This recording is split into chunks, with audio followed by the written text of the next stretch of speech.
সামনে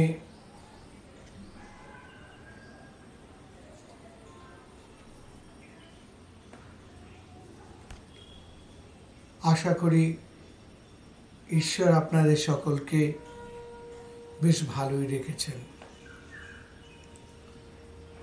ঈশ্বরের করুণায় সবই সম্ভব। এখন আজকে আপনাদের সামনে আমি এখন উল্লেখ করব নবরাত্রি সম্পর্কে। একটু মন দিয়ে ব্যাপারটা শুনতে হবে, অনেক অজানা তথ্য আপনারা পাবেন। যতটা সংক্ষেপে পারব বলার চেষ্টা করব। তার সঙ্গে আপনারা পাবেন দেবীর কোন দিনের কীরকম রূপ, তিনি ওই দিনে কি ধরনের ভোগ আপনাদের কাছে প্রত্যাশা করেন বা তিনি সন্তুষ্ট হন, কোন রাশি মানুষেরা কোন দেবদেবীর বিশেষভাবে পুজো করবেন যার ফলে সারা বছর খুব ভালো থাকা যায়। আজকে এ বিষয় নিয়ে আলোচনা করব। আমি আলোচনা করছি আমার এই বইটা সম্পর্কে, যেখানে নবরাত্রি সম্পর্কে বিস্তারিত তথ্য দেওয়া আছে। দেখুন, এই নবরাত্রির কথা আলোচনা করলে আমরা প্রথমত সেই নবরাত্রির কথাই মনে করি যেটা শরৎকালীন। শরৎকাল মানে আমরা ধরে নিই ভাদ্র এবং আশ্বিন মাস জুড়ে সময়কাল। এই ভাদ্র এবং আশ্বিন মাসের কথা যখন আসলোই তখন বলতে হবে সূর্য পৃথিবীর কোন গোলার্ধে, উত্তর গোলার্ধে না দক্ষিণ গোলার্ধে তার সূর্য কিরণ বেশিভাবে প্রকটিত হচ্ছে, পড়ছে, তার উপর নির্ভর করে আয়ন কথাটা এসেছে। একটাকে বলা হয় উত্তরায়ণ, একটাকে বলা হয় দক্ষিণায়ন। এদের সময়কাল 6 মাস করে, দুটো মিলে 1 বছর। শাস্ত্রে বলা হয়েছে দক্ষিণায়নের সময় দেবদেবীরা ঘুমিয়ে থাকেন। তা এই দক্ষিণায়ন কবে থেকে? শ্রাবণ, ভাদ্র, আশ্বিন, কার্তিক, অগ্রহায়ণ, পৌষ মাস। তাই এই সময় দেবতাদের অনুকম্পা পেতে গেলে আমাদের স্বাভাবিকভাবে বিশেষ সাধনার দরকার হয়। দেবী দুর্গা সর্বশক্তি সমন্বিতা, সর্বদেব দেবীর অস্ত্র আমরা দেখেছি তিনি পেয়েছেন, তাদের তেজ ও রাশি সম্পন্না তিনি। এই দেবী দুর্গার করুণা ভিন্ন, বিশেষ করে এই কলিযুগে আর কোনো কিছু এত শক্তিশালী হতে পারে না যার দ্বারা আমরা উদ্ধার পেতে পারি। নররূপী রামচন্দ্রের পক্ষ সম্ভব হয়নি। সীতাকে হারানোর পর রাবণ বধের জন্য উদ্যত রামকে উপাসনা করতে হয়েছে। তাকে সাহায্য করতে স্বাভাবিকভাবে চলে এসেছেন ব্রহ্মা। ব্রহ্মার নেতৃত্বে অন্য দেবদেবীরা রামচন্দ্রের জয়লাভের আশায় দেবী দুর্গার উপাসনায় রত হয়েছেন। দেবী দুর্গার উপাসনায় রত হলে এক সময় এসে দেবীর দুর্গার রূপ ধরে, দেবী দুর্গার প্রতিনিধি রূপে তিনি আসলেন কন্যা রূপে। তাম্রবর্ণা সেই কন্যা এসে ব্রহ্মাকে এবং দেবতাদের উদ্দেশ্যে বললেন যে পরের দিন বিল্ব বৃক্ষের তলায় দেবী দুর্গার উপাসনায় বসতে, সেখানে দেবী বোধিতা হলে তবেই দেবী সন্তুষ্ট হবেন এবং তিনি দেবতাদের সাহায্য করবেন।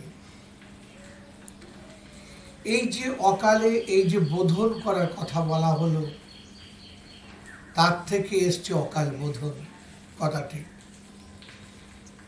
কারণ এই সময় দুর্গা পুজো হয় না, দেবী ঘুমিয়ে থাকেন। যাই হোক, ব্রহ্মা নেমে এলেন মর্তে এবং একটি বিল্ব বৃক্ষের সন্ধানও পেলেন। সেখানে তার পাতায় তপ্ত কাঞ্চনের মতো বর্ণ বিশিষ্টা এক সদ্যজাতা কন্যাকে অবলোকন করলেন। অবশেষে যে আশ্বিন মাসের আদ্রা নক্ষত্রযুক্ত কৃষ্ণপক্ষীয় নবমী তিথিতে, আবার বলছি আশ্বিন মাসের আদ্রা নক্ষত্রের কৃষ্ণপক্ষীয় নবমী তিথিতে দেবী জাগ্রত হলেন। দেবীকে ব্রহ্মা বললেন, তুমি জগতের উদ্ধার করে থাকো, সবার কল্যাণ সাধন করে থাকো, তুমি উপস্থিত হয়েছ, তোমার কাছে আমরা কৃতজ্ঞ। তুমি আমাদের সাহায্য করো, রাবণ বধ করতে সাহায্য করো। যতদিন না রাবণ বধ হচ্ছেন ততদিন তুমি আমাদের এখানে থেকে সাহায্য করবে। রাবণ বধের পর অবশ্যই তোমাকে আমরা তোমার মন মতো স্থানে যেতে দেব, অর্থাৎ দেবীর ঘট বিসর্জন দেয়া হবে। যেহেতু এটা কৃষ্ণপক্ষীয় মহালয়ার আগে কথা বলছি, মহালয়া বললে বুঝতে পারবেন ব্যাপারটা। কৃষ্ণপক্ষ নবমী তিথিতে এই বিষয়টা শুরু হয়েছিল, উপাসনাটা, তাই একে বলা হয় কৃষ্ণ নবম্যাদি কল্পারম্ভ। যাই হোক, এই যুদ্ধে এই উপাসনায় সিদ্ধি লাভ করার পরে অর্থাৎ মা সন্তুষ্ট হলেন। সন্তুষ্ট হওয়ার পরে এই কৃষ্ণপক্ষীয় নবমী তিথির পরে এই দিনই নবমী দিবসেই, কৃষ্ণপক্ষী নবমী দিবসেই কুম্ভকর্ণের মৃত্যু হয়। তারপরে ত্রয়োদশী তিথিতে লক্ষণের বাণে মারা যায় অতিকায়। ত্রয়োদশীর পরের দিন চতুর্দশী তিথিতে রাবণ যুদ্ধযাত্রা শুরু করেন। অমাবস্যার রাতে লক্ষণের রাতে মেঘনাথের মৃত্যু হয়। কৃষ্ণপক্ষ শেষ হয়ে গেল, আসলে শুক্লপক্ষ প্রতিপদ পড়ল। এই প্রতিপদে কিন্তু মা দুর্গা এসে এই মহারণ স্থানে এসে সব কিছু একলা অন্ত ধারে থেকে রক্ষা করতে দেখতে লাগলেন, সব কিছু লক্ষ্য করতে থাকলেন। শুক্লপক্ষীয় প্রতিপদে মারা গেলেন মকরাক্ষ, দ্বিতীয় মারা গেলেন দেবাসুর। রাবণ সেনাদের দাপটে বানর সেনারা প্রচুর পরিমাণে মারা গিয়েছেন। এবার বোঝা যাচ্ছে না কে জিতবে কে হারবে, এইরকম একটা অবস্থা যখন তৈরি হয়েছে। এই সময় শুক্লপক্ষীয় মহাসপ্তমী তিথিতে রামের ধনুতে প্রবেশ করলেন দেবী নিজে। এই প্রতিবাদ থেকে সপ্তমীর ধনুতে প্রবেশ আগের পর্যন্ত মা দুর্গা সব কিছু লক্ষ্য করছিলেন। তিনি আত্মতুষ্টিতে ছিলেন এবং বানর এবং রাক্ষসদের মাংস ভক্ষণ করছিলেন সানন্দে। দেবী পরমানন্দে এই রাম রাবণের দ্বৈরথ উপভোগ করছিলেন। অবশেষে অষ্টমী এবং নবমী তিথির যে সন্ধিক্ষণ, এখন আমরা যেটা সন্ধি পুজো বলি, এই সন্ধি পুজোর সময় রাবণের মাথাগুলি টুকরো টুকরো হয়ে ভুলণ্ঠিত হয়। নবমীর সন্ধ্যায় রাবণ নিহত হলেন। তাহলে এই পর্যন্ত আমরা বুঝতে পারলাম যে কৃষ্ণপক্ষীয় নবমী তিথি, যেটা মহালয়ার আগে পড়ছে, থেকে শুক্লপক্ষীয় নবমী তিথি পর্যন্ত এই 16 দিন ধরে একটা সম্পূর্ণ কল্প রচিত হয়েছে, যাকে আমরা কৃষ্ণ নবম্যাদি কল্প বলি। ব্রহ্মা কিন্তু দেবীকে বলেছিলেন, মা তুমি শুধু আমাদের পরে সন্তুষ্ট হয়েছে তাও নয়, তোমাকে এই পুজো আমরা যে করছি, এই পূজা এটা বরাবর চলে আসবে। মানুষ সহ দেবতারা তারা তাদের প্রয়োজনে তোমাকে প্রতি বছর এই সময় বন্দনা করবেন, তুমি তাদের বন্দনায় সাড়া দিও। কিন্তু ঘটনা হচ্ছে যে এত দিন ধরে কি একটা সাধারণ মানুষের পক্ষে সমস্ত কাজ ফেলে দিয়ে উপাসনায় থাকা সম্ভব? সাধক ছাড়া, গৃহত্যাগী সাধক ছাড়া কখনই সম্ভব নয়। তাই এই সময় কি করা হলো, শুক্লপক্ষের প্রতিপদ তিথিতে, অর্থাৎ যে তিথিতে প্রথম শ্রী দুর্গা শ্রীলঙ্কায় মহাসমরে উপস্থিত হয়েছিলেন, সেই সময় থেকে রাবণের মৃত্যু পর্যন্ত, অর্থাৎ দেবীকে মৃত্যুর পরে তাকে বিসর্জন যাপনের সময়কাল, এই যে 9 দিন ব্যাপী সময়, একে প্রতিপদাদি কল্পারম্ভ প্রতিপদাদি কল্পারম্ভ বলা হয়। এবার অনেকে এই শাস্ত্রে যারা তাও না পারে, তাদের ষষ্ঠাদি কল্পারম্ভ যায় আমরা সাধারণত সমস্ত সার্বজনীন দুর্গা পুজোর ক্ষেত্রে এবং এখন বিভিন্ন গৃহ পুজোতেও দেখা যায়। এছাড়াও আছে যেমন নবমাদি কল্পারম্ভ, সপ্তমাদি কল্পারম্ভ, সপ্তম অষ্টমী কল্পারম্ভ, এরকম বিভিন্ন কল্পারম্ভ আছে।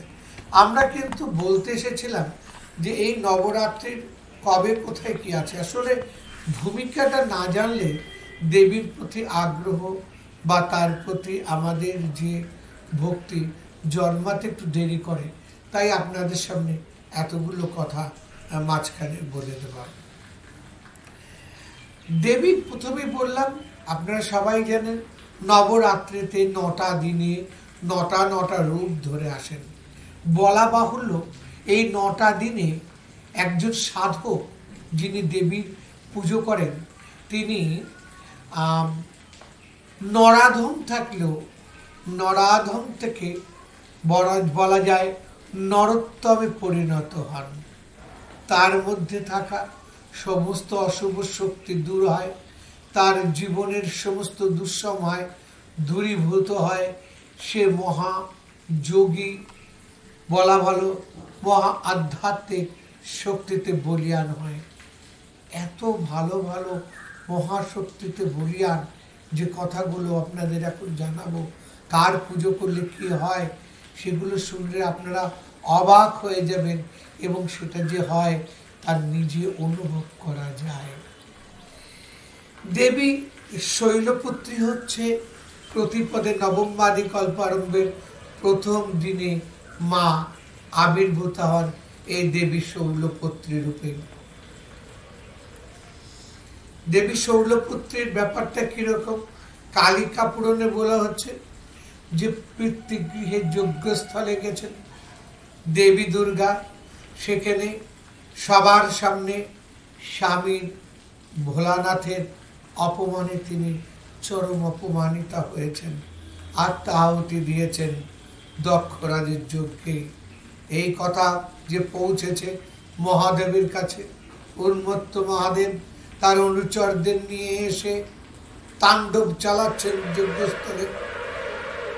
সৃষ্টি প্রায় প্রলয়ের মতো অবস্থা। এই সময় বাধ্য হয়ে বিষ্ণু কি করলেন, তার সুদর্শন চক্র দ্বারা এই দেবীর দেহকে টুকরো বিটুকরো করে দিলেন। দেবীর দেহটি 51টি খণ্ডে পরিণত হয়েছিল। মৃত্যুর পূর্বে সতী বলে গেছিলেন তিনি আবার জন্মগ্রহণ করবেন, তবে তিনি গিরিরাজ হিমালয়ের গৃহে পুনরায় জন্মগ্রহণ করবেন। আর প্রাণাধিক প্রিয়, অতি সরল মনা, নানা গুণে সমন্বিত জ্ঞানপতি দেবাদিদেব মহাদেবকে প্রতিরূপে বর করে নেবেন। এই গিরিরাজ কন্যাই শৈলপুত্রী রূপে তিনি জন্মগ্রহণ করলেন এবং তাকে আমরা প্রতিপদে বন্দনা করে থাকি। মাতৃরূপী এই দেবী তার ডান হাতে ত্রিশূল, বাম হাতে পদ্ম শোভা পাচ্ছে।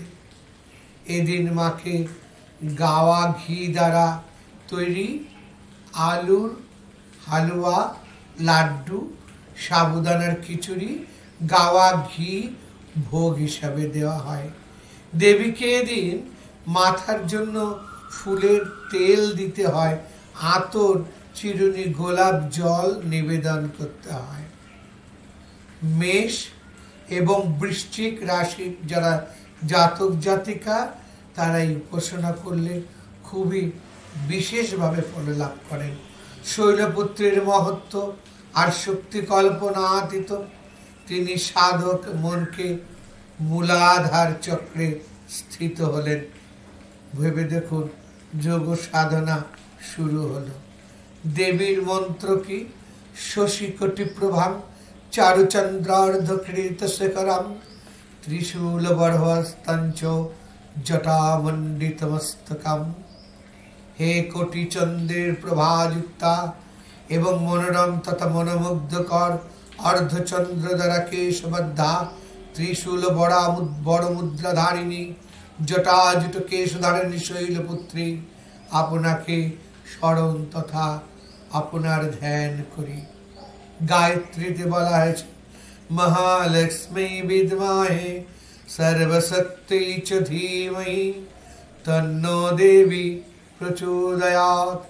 হে সর্বশক্তি সম্পন্না মহালক্ষ্মী, আমাদের সকল শুভ কার্যে আপনি প্রেরণা দান করুন। শেষে প্রণাম মন্ত্র বলা আছে, ওম শৈলপুত্রীং প্রপদিদ্যে পুনর্ভং ময়ভং কন্যাং শিখণ্ডিনীং পার্শ্বস্তং যুবতীং কুমারিণীম। হে কর্ণদ্বয়ের উভয় পার্শ্বে কেশবিন্যস্ত কন্যা শৈলপুত্রী, আপনি পুনরায় জন্মগ্রহণ করেছেন। আপনি সুখের আকর্ষরূপা পাশরজ্জু দ্বারা বাহু সবিতা কুমারী যুবতী, আপনাকে প্রণাম করি। এইসব মন্ত্র তন্ত্র সব আমার এই বইটার মধ্যে পেয়ে যাবেন। হ্যাঁ, বইটার দামও বেশি করা হয়নি। বইটার দাম করা হয়েছে 200 টাকা সম্ভবত। আপনারা এটা পেয়ে যাবেন। দ্বিতীয় কল্পারম্ভের প্রতিপদাদি যে পুজো, তার দ্বিতীয় দেবী ব্রহ্মচারিণী উপাসনা করা হয়। তবে দেবী ব্রহ্মচারিণীর উপাসনা তুলা রাশির জাতক জাতিকাদের পক্ষে খুব খুব বেশি ফল দেয়। গিরিরাজ কন্যার কথা বলছিলাম। তিনি ছোটবেলা থেকেই শিব অনুরক্তা। এই গিরিরাজ দুহিতায় যে পূর্বজন্মে দক্ষ রাজার কন্যা সতী, তা কিন্তু শিব এত ধ্যান করে বুঝে উঠতে পারেন না। এদিকে তারকাসুরের অত্যাচারে দেবলোক ব্যতিব্যস্ত হয়ে উঠেছে।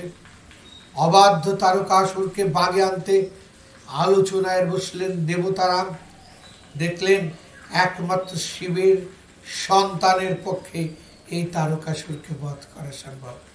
কিন্তু শিব তো স্ত্রী সতীর আত্মাহুতির পরে আর বিবাহ করবেন না বলে মনস্থির করেছেন।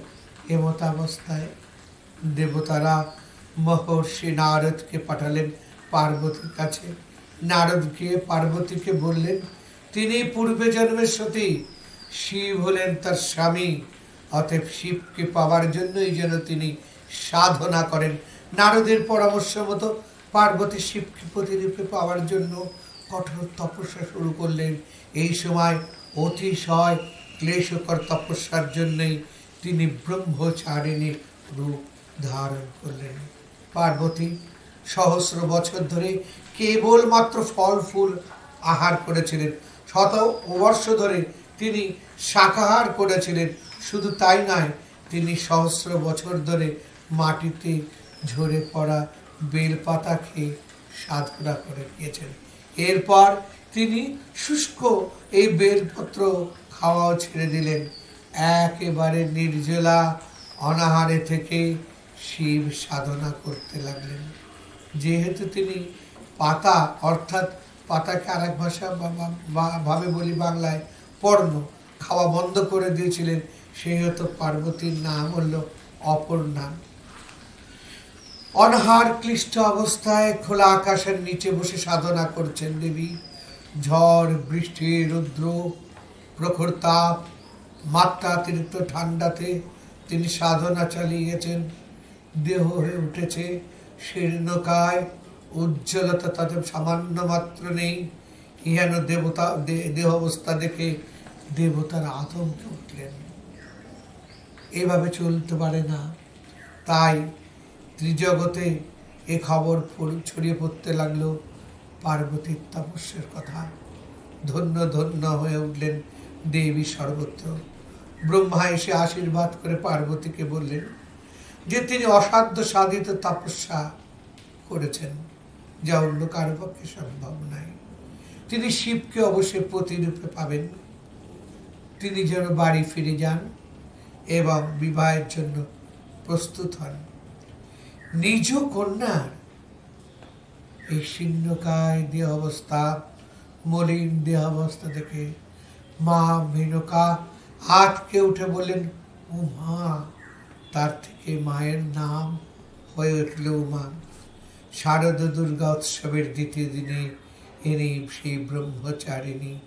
ইনি দ্বিবাহু যুক্তা, তার ডান হাতে জপের মালা, বাম হাতে কমণ্ডলু, দেবী জ্যোতির্ময়ী মূর্তিতে আবির্ভূতা। তার ভৈরব চন্দ্রমৌলীশ্বর, দেবস্তত্তং তপো ব্রহ্ম, অর্থাৎ বেদ তত্ত্বপায়ী তপস্যাই হল ব্রহ্ম।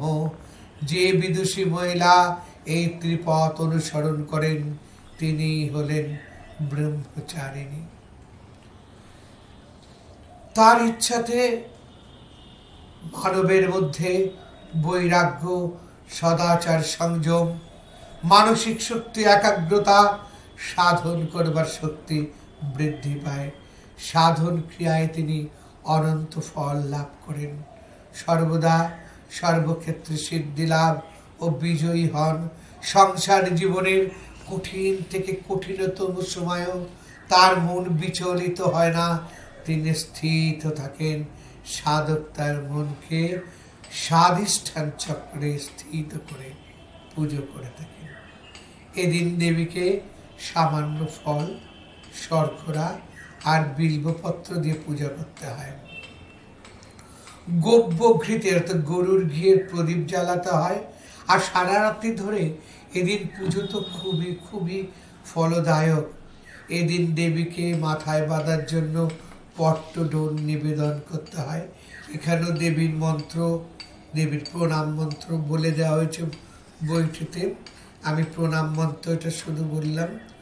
ওম বিন্দস্থং বিন্ধনিলয়ং দিব্যস্থান নিবাসিনীম যোগিনীং যোগমাতং চ চণ্ডিকাং প্রণমাম্যহম। হে বিন্দ পর্বতবাসিনী, দিব্যস্থান নিবাসিনী, যোগিনী যোগমাতা তথা ব্রহ্মচারিণী চণ্ডিকে আপনাকে প্রণাম করি। চলে আসি তৃতীয় দিন, তৃতীয় দিবসের তৃতীয়ায় দেবী চন্দ্র ঘণ্টা পূজিতা হয়ে থাকেন।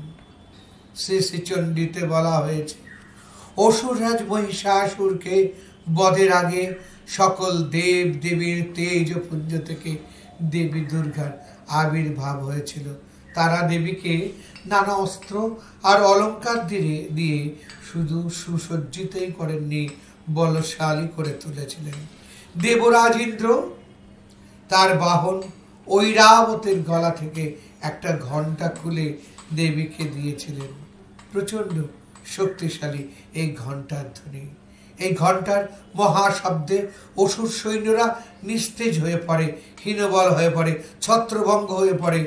অনেকে যুদ্ধক্ষেত্র থেকে পালিয়ে যায়। শেষে চণ্ডীর একটা অংশে বলা হয়েছে, হীনস্তে দৈত্য তেজাংশী সনেন অপূর্যজ জগৎ সা ঘণ্টা পাতুন দেবী পাপে ভুবন সুতানিব। হে দেবী, তোমার যে ঘণ্টার শব্দে দৈত্যেরা নিস্তেজ হয়ে পড়ে, সেই ঘণ্টার ধ্বনি দ্বারা আমাদের পাপ থেকে রক্ষা করুন, ঠিক যেমন তার মা তার ছোট ছেলেদের রক্ষা করে থাকে। আরেকটি ঘটনার কথা সেখানে বলা হয়েছে, শিব পার্বতী বিবাহের সময় তারকাসুর প্রেত আর পিশাচ দৈত্য নিয়ে এসে বিবাহ বাসর আক্রমণ করল। দেবী পার্বতী 10 বাহু ধারণ করলেন, কিন্তু তিনি মঙ্গলময়ী মূর্তিতে চন্দ্রসম বিশালাকার ঘণ্টা বাজিয়ে সকল অশুভ শক্তিকে প্রতিহত করলেন। এমন কথা উঠতেই পারে যে অসুরের আসরিক প্রবৃত্তি তিনি মারতে এসছেন। রণংদেহী দেবী কেন সৌম্যমূর্তি? তার কারণ দেবী জন্মের পর মা মেনকাকে কথা দিয়েছিলেন নিজের 10 মহাবিদ্যা এবং বিশ্বরূপ আর কখনোই তিনি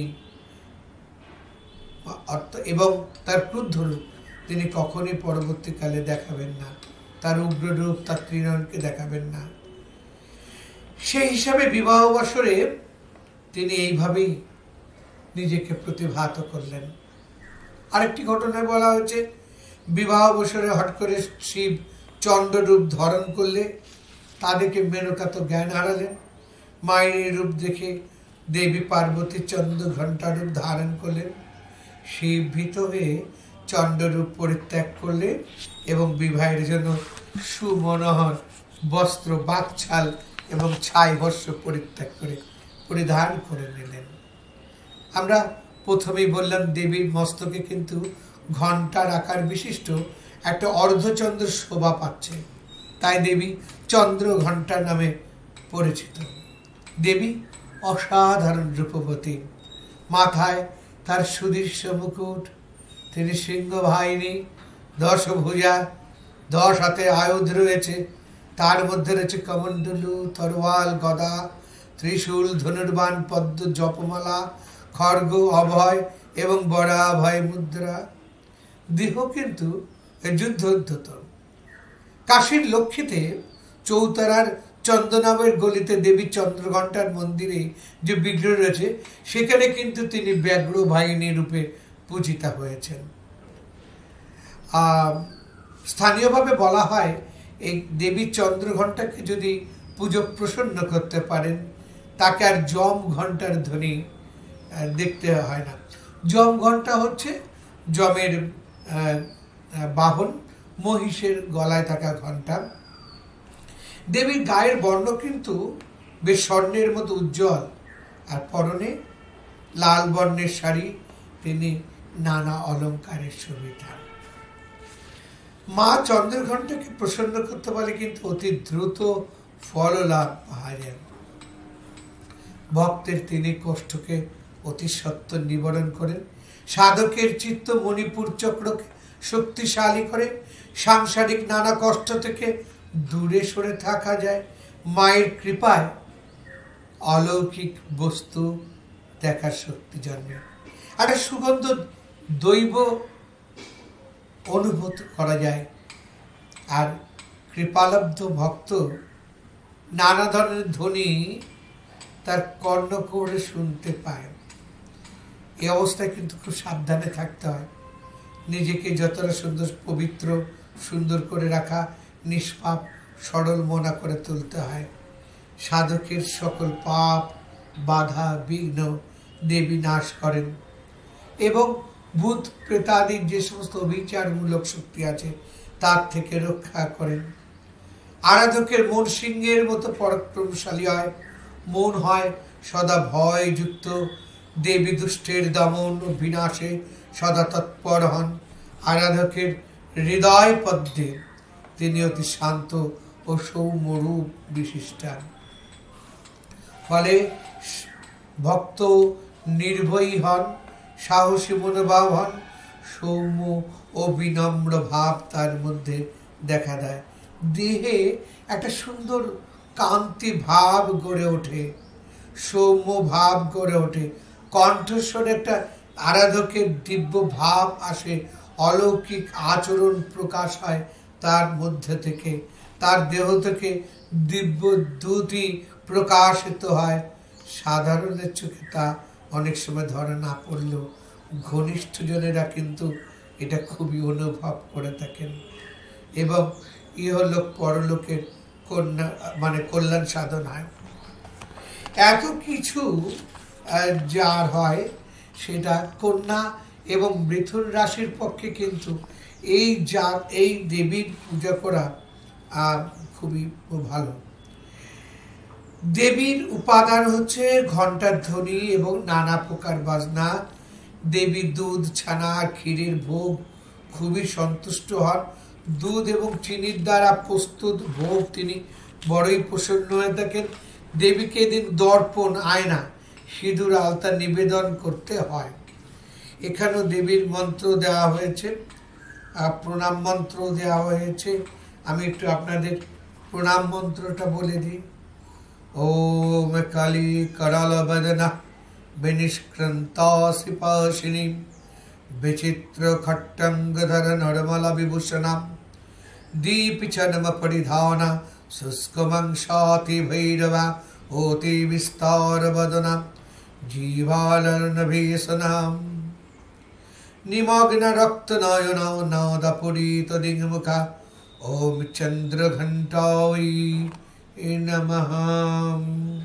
हेमचंडिकार ललटे होते प्रकाशिता कराल बदना काली अपनी नरमाला विभूषित विचित्र खट्टांगधारिणी আপনি ব্যগ্রচরম পরিহিতা এবং আপনার গাত্রবর্ণ শুষ্ক মাংস হেতু অতি ভীষণা। আপনার মুখমণ্ডল বিস্তৃত, কঠোরাগত নয়ন রক্তবর্ণ। আপনি ক্রমাগত জিহ্বা লালন করায় চারিদিকে শব্দ নিনাদিত হচ্ছে, সেহেতু আপনি ভয়ঙ্করী। এই রূপে হে মা চন্দ্রঘণ্টা দেবী, আমি আপনাকে স্মরণ করি, আপনাকে প্রণাম করি। চতুর্থ দিনে দেবী কুষ্মান্ডা পূজিতা হয়ে থাকেন। তিনি একাধারে জগতের আদি স্বরূপা এবং আদি শক্তি। সমগ্র জগৎ সংসারের যখন কোনো অস্তিত্ব ছিল না, চারিদিক ঘন অন্ধকারে ছিল, কোথাও সামান্যতম আলোককণাও ছিল না, দেবী কুষ্মান্ডা সৃষ্টির আনন্দে উল্লসিত হয়ে স্মিত হাসি সহকারে ব্রহ্মাণ্ডকে সৃষ্টি করলেন। সংস্কৃত ভাষায় কুমড়োকে কুষ্মান্ড বলা হয়। জগৎ জননীর পূর্ণ প্রকাশ এই দেবীর মধ্যে প্রকটিত।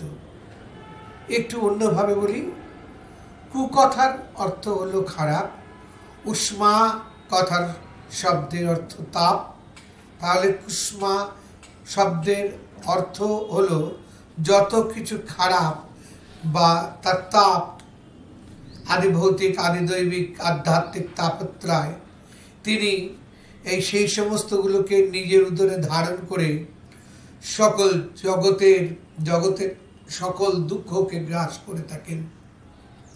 তিনি দেবী কুষ্মান্ডা নামে পরিচিতা হয়েছেন। ভক্তকে তিনি সকল প্রকার জাগতিক কষ্ট থেকে রক্ষা করে থাকেন। বলিরূপে দেওয়া হয় নৈবেদ্যের মধ্যে কুমড়ো, দেবীর সবচেয়ে প্রিয়টি। দেবী কুষ্মান্ডা নামে পরিচিত, জগতের পালিকা শক্তি। দেবীর দেহকান্তি সূর্যের ন্যায় তেজ সম্পন্ন, তার তেজ রাশি অন্য কোনো কিছুর সাথে তুলনা করা চলে না। দেবীর তেজ শক্তি সর্বদিকে প্রতিভাত। ব্রহ্মাণ্ডে যা কিছু রয়েছে সকলের মধ্যেই তার তেজ লক্ষণীয়। দেবী সিংহ বাহনা, ত্রিনয়না, অষ্টবাহু সমাযুক্তা। তার এই 8 বাহুতে রয়েছে কমণ্ডলু, ধনুক, পদ্মমৃতপূর্ণ কলস, চক্র, গদা, তীর, জপমালা। এই জপমালায় অষ্টসিদ্ধি ও নবনিধি দান করে। অমৃত কলসের মহামৃত লাভ করতে হলে সর্বাগ্যে পার্থিব সুখ ও ভোগ লিপ্সাকে দূরীভূত করতে হয়। লৌকিক ও পারলৌকিক সকল ক্ষেত্রে সার্বিক উন্নতি এবং তাদের অবশ্যই কর্তব্য হবে এই দেবী কুষ্মাণ্ডকে অবশ্যই পুজো করা। দেবীর আরাধনায় ভক্ত সুখ সমৃদ্ধি ও উন্নতির চূড়ায় আরোহণ করতে পারেন। মা কুষ্মাণ্ডু অতি সহজেই প্রসন্না হন। নবরাত্রির চতুর্থ দিনে সাধক নিজের